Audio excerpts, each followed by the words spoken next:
ఈరోజు వైఎస్ఆర్ కాంగ్రెస్ పార్టీలో ముఖ్య నాయకులు అందరం కలిసి కమిషనర్ గారిని కలవటం జరిగింది.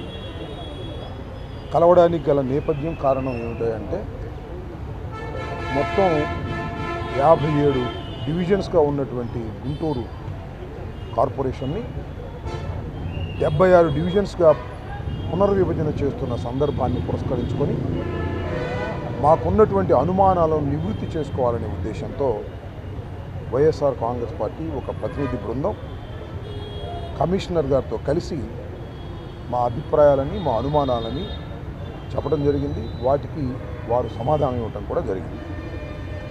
ఇవాళ ఒక మ్యాప్ లీక్ అయ్యి హల్చల్ చేస్తూ ఉన్నది. దానిలో 76 డివిజన్స్ కూడా డివైడ్ చేసినట్టుగా ఆ మ్యాప్ కనిపిస్తూ ఉన్నది. ఆ మ్యాప్ ఈజ్ నాట్ ఫైనల్ అని, ఆ మ్యాప్ అఫీషియల్గా రిలీజ్ అయింది కాదు అని కమిషనర్ గారు స్వయంగా చెప్పడం జరిగింది. బహుశా అది లోయర్ లెవెల్లో లీక్ చేశారా లేకపోతే అధికార పక్షం వాళ్ళు లీక్ చేశారా అనేది మాకు తెలియదు. అది వాస్తవమో అవాస్తవమో కూడా తెలియదు.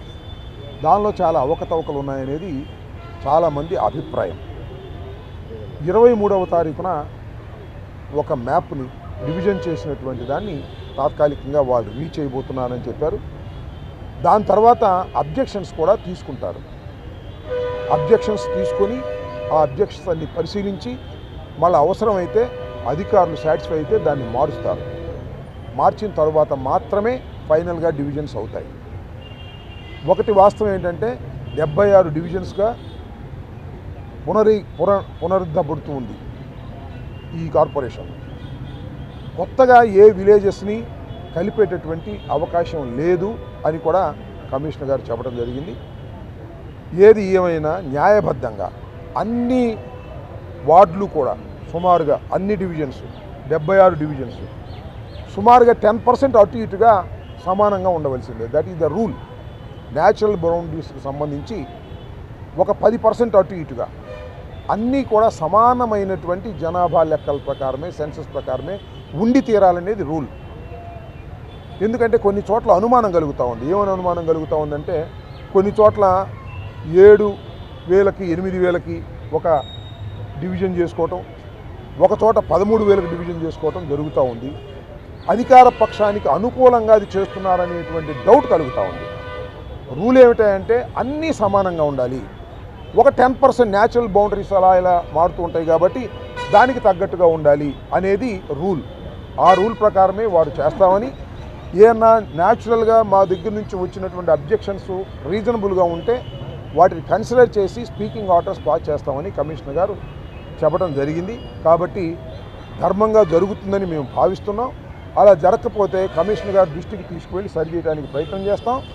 అప్పుడు కూడా సరికాకపోతే వాటి మీద పోరాటం చేయడానికి కూడా మేము సిద్ధంగా ఉన్నాం. ధర్మబద్ధంగా న్యాయబద్ధంగా మాత్రమే 76 డివిజన్స్ని చేయవలసినటువంటి అవసరం ఉన్నది. దాన్ని ఎప్పటికప్పుడు వైఎస్ఆర్ కాంగ్రెస్ పార్టీ మేము పరిశీలిస్తూ ఉంటాం. వాటి మీద అబ్జెక్షన్ చెబుతూ ఉంటాం.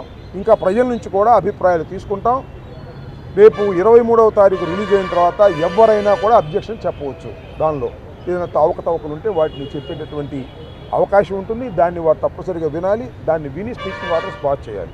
కాబట్టి ఈ డివిజన్స్ వ్యవహారంలో ఏ ఒక్కరికి అనుకూలంగా ఉండే విధంగానో లేకపోతే పార్షియల్గానో జరగకోకుండా ఉండేందుకు వైఎస్ఆర్ కాంగ్రెస్ పార్టీ ఎప్పటికప్పుడు నిత్యం దాన్ని అబ్జర్వ్ చేస్తుంటుంది, దాన్ని అబ్జెక్ట్ చేస్తుంటుంది. ఎవరికైనా డౌట్స్ ఉంటే వైఎస్ఆర్ కాంగ్రెస్ పార్టీకి చెబితే దాని ప్రకారం మేము ఇక్కడ రిప్రజెంట్ కూడా చేస్తాం. డైరెక్ట్గా వచ్చి రిప్రజెంట్ చేయలేకపోయినా దీన్ని గమనించాలని మేము ప్రజల్ని కోరుతున్నాం. గుంటూరు పట్టణంలో ఉన్నటువంటి ప్రజానీకాన్ని దీన్ని ఎప్పటికప్పుడు ఈ డివిజన్స్ 76గా వచ్చే వరకు మేము దీన్ని పరిశీలిస్తూ న్యాయంగా జరిగే విధంగా ప్రయత్నం చేస్తాం.